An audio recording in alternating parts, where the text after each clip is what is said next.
Okay, today we're going to look at graphing a couple of quadratic equations.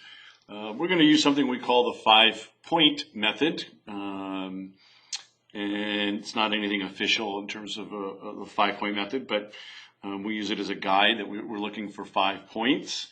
For this one, I'm going to start by trying to find the x-intercepts. I can look at our quadratic equation and know that it factors. So I substitute 0 for y. That's one first step in finding x-intercepts. And our leading coefficient is a 1. So I know in this case we're just looking for two numbers that add up to positive 2 and multiply to negative 8. And so those numbers are 4 and negative 2. Now I'll apply the zero product property and take each factor and set them equal to 0. And we get negative 4 and 2, so negative 4, 0, and 2, 0. Those are our x-intercepts. So over here, I will put those points here on the graph. So we have negative 4, 0, and 2, 0. Okay, now the most critical point is finding the vertex. And we've got a couple of ways to do that. Because we have the x-intercepts, one of the things that we know is the vertex is the midpoint between those two, or at least the x-coordinate is. So we can find that by adding up the two values and dividing by 2. It's finding the midpoint, similar to finding the average. So we get negative 1, so that's the x-coordinate. And now we'll substitute negative 1 in for x. And we get 1 minus 2 minus 8, which is negative 9. And so negative 1, negative 9. So we'll add that to our graph. So negative 1, negative 9. There's our vertex. And we could probably graph this pretty accurately here, but having a couple more points certainly helps. So what I'm going to do is I'm going to find the y-intercept. And I can substitute 0 for x. And I'll just show you that here. So 0 squared, 2 times 0 minus 8. And we don't really need to do this because we know that constant term there is our x-intercept. So again, going back to the graph, 0, negative 8. Now, one of the things that we know is that a parabola has symmetry about the vertex. Which means that if I were to draw a vertical line through the vertex here and fold the paper on that line, that both sides of the parabola would land on top of each other. And so here we have a point to the right of the vertex where we've gone one up, or one to the right and one up.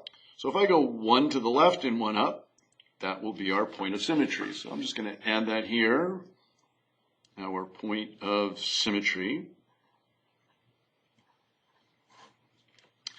So we have 0, negative 8. So on the other side, we have negative 2, negative 8. So there's our 5 points. And now our goal is to draw a nice, smooth curve, a U-shaped, not V-shaped. And so there is our parabola. And there's all the information that goes with it. All right, let's look at another example. And one in which we see we have y equals negative 2x squared plus 4x plus 5. And this one, I don't believe factors, and I'm not going to try to factor this one.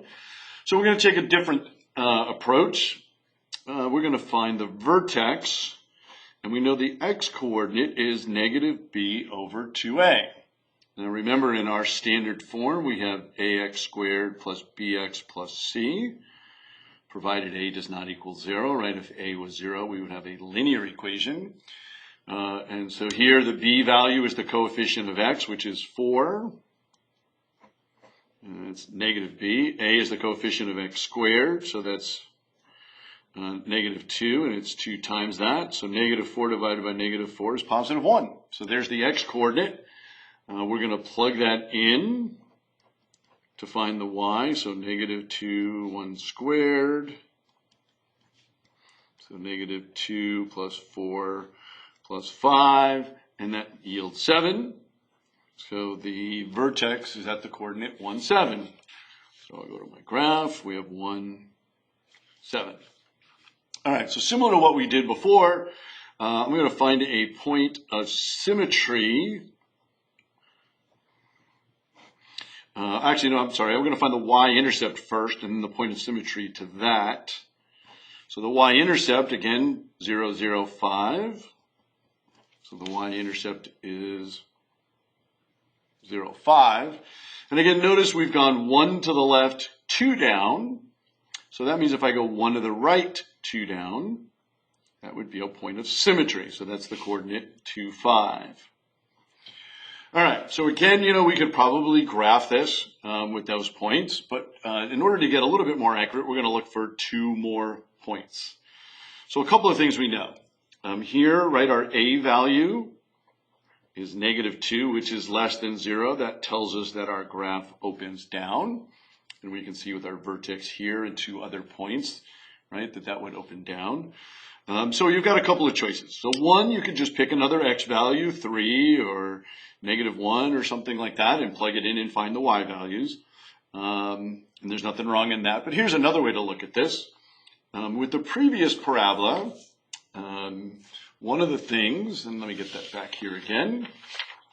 Notice that if I go 1 to the left, I go up 1.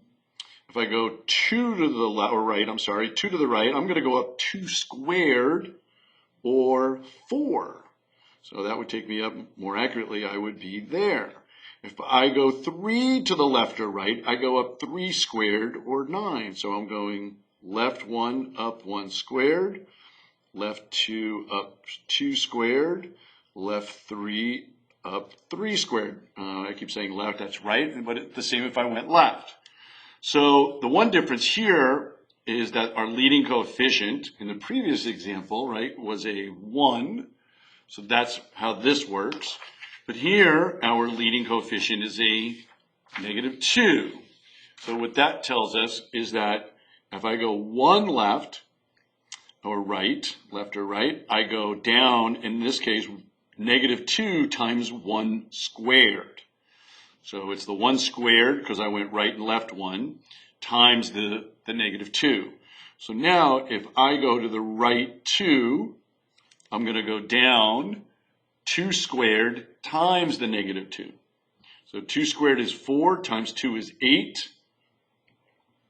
So that takes me there. I think I'm off 1 there on my x. So I go 2, so I'm here. Right, so I have the coordinate 3, -1.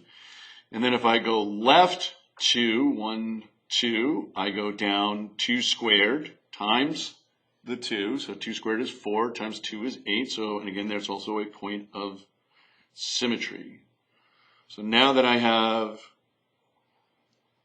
the 5 points, we can graph. And one of the things you'll notice is that this graph is much narrower than the previous graph, and I think you can see that right next to each other. And again, that has to do with the fact that our leading coefficient here, the 2, not counting the negative turns it upside down, but the 2, or a 3 or a 4, or any number greater than 1 makes it narrower. So 2 different ways to look at graphing a quadratic using the 5-point method. One was finding x-intercepts and the vertex. Here we started with the vertex. And then just use the y-intercept and some other methods in order to find the 5 points. So hopefully that helps you.